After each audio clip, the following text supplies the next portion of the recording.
რას ამბობს ვილი სანიოლი ესპანეთთან შეხვედრის წინ? როგორია ქართველი ფეხბურთელების განწყობა, ტრავმირებული ესპანელები და მეტოქე ნაკრების მწვრთნელის კომენტარი საქართველოზე. ამ და სხვა საინტერესო ინფორმაციის მოსმენამდე დავაიქე ვიდეო და გამოიწერე არხი. დავიწყოთ ესპანეთიდან, სადაც რამდენიმე საათში საქართველოს ნაკრები მსოფლიოს ჩემპიონატის საკვალიფიკაციო ეტაპის მესამე ტურში ესპანეთს დაუპირისპირდება. ეს უმნიშვნელოვანესი შეხვედრა ელჩეში საქართველოს დროით 22 საათსა და 45 წუთზე გაიმართება. ჩვენი ნაკრები სრული შემადგენლობით ალიკანტეში ვარჯიშობდა. სამწუხაროა ის ფაქტი, რომ ბოლო ვარჯიში უამინდობის გამო ჩვენმა ბიჭებმა ფიტნეს დარბაზში ჩაატარეს. უამინდობის გამო შეხვედრის გადადების შანსებიც არსებობს, თუმცა იმედია, რომ ეს ასე არ მოხდება. სწორედ აღნიშნული უამინდობის გამო შეხვედრის წინა პრესკონფერენცია საქართველოს ნაკრებმა ონლაინ გამართა. ესპანეთთან დაპირისპირებაზე ვილი სანიოლმა და გიორგი მამარდაშვილმა ისაუბრეს. კარგია ის, რომ ვილი სანიოლის თქმით, ნაკრების ლიდერი ხვიჩა კვარაცხელია სრულ მზადყოფნაშია. Paris Saint-Germain-თან კომუნიკაცია ჰქონდა. მათ პირადად ვესაუბრე და დამიდასტურეს, რომ ხვიჩას ტრავმა არ ჰქონდა. უბრალოდ მცირე ხნით გუნდთან ერთად ვერ ვარჯიშობდა. ამიტომაც არ მიუღია მონაწილეობა Paris Saint-Germain-ის ბოლო შეხვედრებში. კვარა მზადაა და ეს ძალიან გვიხარია. ფეხბურთში ტრავმების ეპიდემია. მგონი ესპანეთის ფეხბურთის ფედერაციასა და კლუბებს შორის ამ მხრივ პრობლემა იყო. რაც საქართველოში ვარ, არასდროს გაგვიკეთებია რამე ისეთი, რაც ფეხბურთელს რისკის ქვეშ დააყენებდა. ფეხბურთელმა მხოლოდ მაშინ უნდა ითამაშოს, როცა ყველა ექიმი, როგორც კლუბის, ისე ნაკრების, მისცემს ნებართვას. ჩვენ ეს ნებართვა მივიღეთ, ასე რომ საერთოდ არ არსებობს კვარაცხელიას რისკის საკითხი. ხედავთ განსხვავებას ჩვენსა და ესპანეთს შორის, მაგრამ ვცდილობთ თამაშიდან თამაშამდე ვისწავლოთ და სხვა გუნდებთან ჩამორჩენა შევამციროთ. ჩვენ არ შეგვიძლია თავი შევადაროთ ესპანეთს და ამას არ ვცდილობთ. ვიცით, რომ მათსა და ჩვენ შორის დიდი სხვაობაა, მაგრამ ჩვენი მიზანია, რომ თამაშიდან თამაშამდე ეს სხვაობა თანდათან შემცირდეს. ამ ეტაპზე ტრავმის გამო მხოლოდ ჩაკვიტაზე გვაკლდება. ფეხბურთელები შიშის გარეშე კიდევ უფრო მეტი ამბიციებით ითამაშებენ და ეცდებიან დაამტკიცონ, რომ უფრო ნაკლებია ჩვენ შორის სხვაობა, ვიდრე აქამდე იყო. ესპანეთთან წაგების შიში არ უნდა გქონდეს. თავარი ისაა, რომ ვაჩვენოთ კარგი თამაში და დავამტკიცოთ, რომ სწორ გზაზე ვდგავართ.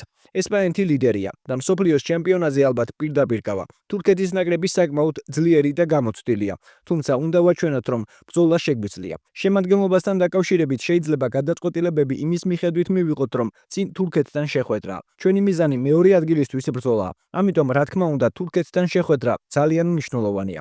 თუმცა თურქეთისთვის სრულად მოსამზადებლად საჭიროა, რომ ესპანეთთან კარგად ვითამაშოთ. აქ წინასწარ წასაგებად არ ჩამოსულვართ. შეხვედრა წინასწარ არასდროს არის წაგებული. ამ ორ შეხვედრაშიც ზუსტად ერთნაირი თავდადებით ვიბრძოლებთ. როცა ჩვენ გვყავს 4, 5 ან 6 მოთამაშე დაშავებული, შეიძლება მეტოქებ გაანალიზოს სიტუაცია და დაფიქრდეს, როგორ ითამაშოს სხვანაირად. მაგრამ ესპანეთს, პორტუგალიას ან ამ დონის სხვა გუნდებს თითოეულ პოზიციაზე 5 ან 6 მაღალი დონის ფეხბურთელი ჰყავთ და ასეთ შემთხვევაში ტრავმები არაფერს ცვლის.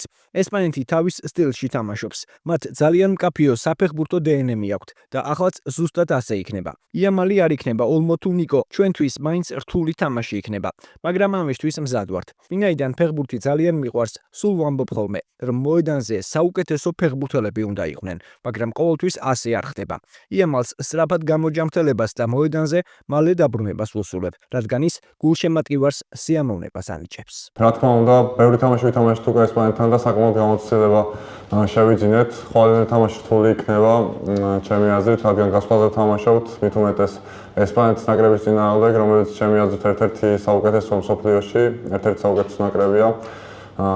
ასე რომ რთული თამაში იქნება. რამდენი ფეხბურთელი დაკლია ესპანეთის ნაკრებს, იმიტომ რომ ვინც ითამაშებს მათ ადგილას, ისინიც მათაც იგივე ხარისხი იქნებათ, ესე ვთქვათ და ჩემი აზრით ჩვენს თავებზე უნდა გავაკეთოთ კონცენტრაცია.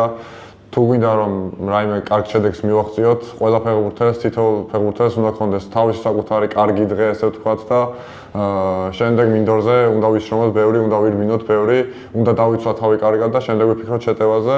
ეს არის ალბათ ერთადერთი მარტივი გზა, რომ ესპანეთის ნაკრებთან შედეგს მივაღწიოთ. ახლა რაც შეეხება ესპანეთის ნაკრებს, ჩვენ მეტოქეს საკმაოდ დიდი ტრავმირებულთა სია აქვს. ბოლო მონაცემებით ესპანეთს ლამინ იამალი, დანი ოლმო, ფაბიან რუისი, დინ ჰუისენი, როდრი, ნიკო უილიამსი და დანი კარვახალი ვერ დაეხმარებიან. თუმცა, როგორც ვილი სანიოლმა თქვა, ესპანეთს ბევრი სხვა კარგი ფეხბურთელიც ჰყავს. სწორედ ამ საკითხზე და საქართველოს ნაკრებზე ისაუბრა ესპანეთის მთავარმა მწვრთნელმა ლუის დე ლა ფუენტემ და ფეხბურთელმა მიკელ მერინომ. აქვე გეტყვით, რომ უამინდობის გამო ელჩეში ვერც ესპანეთის ნაკრები ჩავიდა. ამიტომ ეს პრესკონფერენცია მადრიდში ჩატარდა, იქ სადაც გუნდი ემზადებოდა. საქართველოსთან რთული შეხვედრა გველოდება ძლიერი მეტოქის წინააღმდეგ, რომელსაც კარგი ფეხბურთელები ჰყავს. მსოფლიოს ჩემპიონატზე გასასვლელად შეხვედრების მოგება აუცილებელია და უნდა მოვიგოთ, რაც ადვილი არ იქნება. როგორც ყოველთვის ვამბობ, ჩვენი თავის საუკეთესო ვერსია უნდა ვაჩვენოთ, მაგრამ პირველ რიგში ვიმედოვნებ, რომ არაფერი მოხდება და შეხვედრის ჩატარებას შევძლებთ. ყოველთვის ვამბობდი, რომ რაც უფრო მეტი ესპანელი ფეხბურთელი იქნება ესპანეთში, მით უკეთესი, რადგან ეს საუკეთესო ლიგაა. დღეს ვარჯიშით კმაყოფილი დავრჩი. ბიჭები კონცენტრირებული და მოტივირებულები არიან, ასე რომ მზად ვართ. დანიმ გარკვეული დისკომფორტი იგრძნო და თავს კარგად ვერ გრძნობდა და 15 წუთის შემდეგ ვარჯიში შეწყვიტა. მას სამედიცინო გამოკვლევა ჩაუტარდება. მსოფლიოს ფეხბურთში მაღალი დონის კონკურენცია, მაგრამ ჩვენ საუკეთესო ფეხბურთელები გვყავს. მსოფლიოს ჩემპიონატის მოგებაზე ფიქრს მაშინ დავიწყებთ, როცა იქ თამაშის უფლებას მოვიპოვებთ. ფეხბურთი ძალიან რთულია. მუნდიალის მოგება ძნელია. ტრავმებზე კი არ ვნერვიულობ. უამრავი ვარიანტი გვაქვს. ვფიქრობ, დიდი არჩევანი მაქვს, რადგან შემიძლია 40-დან 50-მდე ფეხბურთელის არჩევა. შემიძლია 2 ან 3 ეროვნული გუნდის ჩამოყალიბება. ერთადერთი რაც მაწუხებს ისაა, რომ მინდა ყველა ჯანმრთელი იყოს. იამალის და ნიკოს დანაკლისი შესამჩნევია. ისინი სხვა კალიბრის ფეხბურთელები არიან და ამით შეიძლება თამაშის გეგმა შეიცვალოს.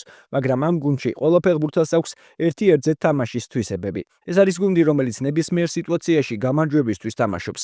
ძალიან კარგია, როდესაც მსოფლიოს რეიტინგში პირველი ხარ. დიდი პატივია, როდესაც მსოფლიოში საუკეთესო გუნდი ხარ და გვინდა, რომ ეს პოზიცია შევინარჩუნოთ. აქვე შეგახსენებთ, რომ საქართველოს ესპანეთს აქამდე სულ 8 ჯერ შეხვდა. აქედან 7 შეხვედრაში დაუმარცხდით. ერთადერთი გამარჯვება 2016 წელს ამხანაგურ შეხვედრაში თორნიკე ოქრიაშვილის გოლით მოვიპოვეთ. თქვენ რას ფიქრობთ? ამჯერად რა შედეგით დამთავრდება ესპანეთის და საქართველოს დაპირისპირება? დაწერეთ თქვენი აზრი კომენტარებში. მე კი აქვე ასევე შეგახსენებთ, რომ 2026 წლის მსოფლიო ჩემპიონატის შესარჩევ ჯგუფში საქართველოს ესპანეთთან, თურქეთთან და ბულგარეთთან ერთად იმყოფება. 2 ტურის შემდეგ 6 ქულით ლიდერი ესპანეთია. მეორე ადგილზე საქართველოს ნაკრებია 3 ქულით და ბურთების უკეთესი შეფარდებით. ასევე 3 ქულა აქვს თურქეთს. ბოლო ადგილზე კი ბულგარეთია. ესპანეთთან ჩატარებული შეხვედრის შემდეგ ჩვენი ბიჭები 14 ოქტომბერს თურქეთის ნაკრებს დაუპირისპირდებიან. ახლა კი საქართველოს 21 წლამდელთა ნაკრები, რომელმაც ევროპის 2027 წლის ჩემპიონატის შესარჩევ ეტაპზე მეორე შეხვედრა ჩაატარა და კვლავ ფრე. ამჯერად რამაზ სვანაძის გუნდი სტუმრად ლატვიას დაუპირისპირდა და ფრედ 1-1 ითამაშა. საქართველოს 21 წლამდელთა ნაკრებს ორ შეხვედრაში 2 ქულა აქვს, რითაც ჯგუფში მეოთხე ადგილზეა. ჩვენი ახალგაზრდები 14 ოქტომბერს სტუმრად მალტას დაუპირისპირდებიან. ბოლოს კი თუ მოგეწონა ვიდეო, დაალაიქე, გამოიწერი არხი და ჩართე ზარის ღილაკი, რომ არ გამოგჩეს შემდგომი საინტერესო სიახლეები.